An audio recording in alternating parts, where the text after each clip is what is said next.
Pluto, 3.7 billion miles from the Sun, just half the size of our Moon, a frigid world with temperatures nearly 400 degrees Fahrenheit below zero. It was once called our ninth planet, but no more. It's been demoted. Welcome to Space School.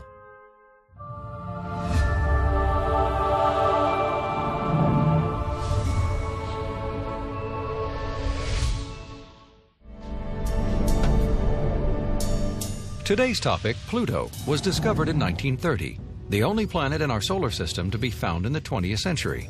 It is also the only celestial body ever to lose planet status. In 2006, Pluto, named for the Roman god of the underworld, was reclassified as a dwarf planet and given a number, 134-340. The discovery of the ninth planet captured the imagination of a world caught in the grips of the Great Depression. Finding a new world in space renewed our own world's faith in science. Its name was suggested by an 11-year-old girl from Oxford, England. She liked the fact that the first two letters of Pluto were the initials of its discoverer, Percy Lowell. Before long, even superstar Mickey Mouse had named his dog after the new planet. But by the 21st century, astronomers had come to the realization that the outer solar system holds many similar objects to Pluto, some even larger. With discovery after discovery of new heavenly bodies, the International Astronomical Union, for the first time ever, set out to define the word planet. And Pluto didn't make the cut. They decided a planet must orbit the Sun, have gravity strong enough to keep itself in a spherical shape, and must have cleared other objects from its orbital neighborhood, making it the most dominant body in its immediate area. On the third count, Pluto fails. Pluto orbits the Sun along the inner edge of the Kuiper Belt, a field of icy meteor-like objects located at the outer rim of our planetary system.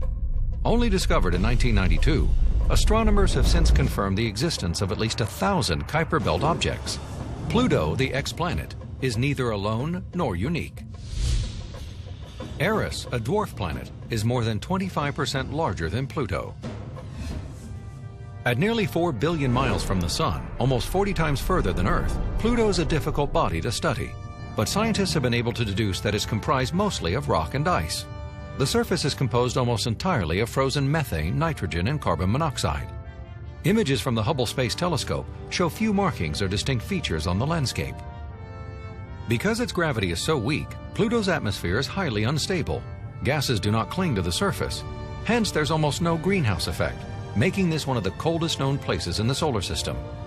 The average temperature is about negative 380 degrees Fahrenheit, and given its distance from Earth, little is known about the climate of this tiny world. A 160-pound man would weigh only 10.7 pounds on Pluto. A year on Pluto, one orbit around the Sun, takes 248 Earth years. And despite its small size, a day lasts almost 6.5 Earth days. Oddly, as it travels on its 23 billion-mile journey, Pluto twice crosses the orbit of the planet Neptune. That means about once a century, Pluto is closer to the Sun than Neptune. For decades, astronomers have known of the moon Charon. Charon and Pluto are so close in size they are now often dubbed twin dwarf planets. Two additional moons, Nix and Hydra, were discovered in 2005. These new moons are much smaller than Charon and orbit much further from the planet.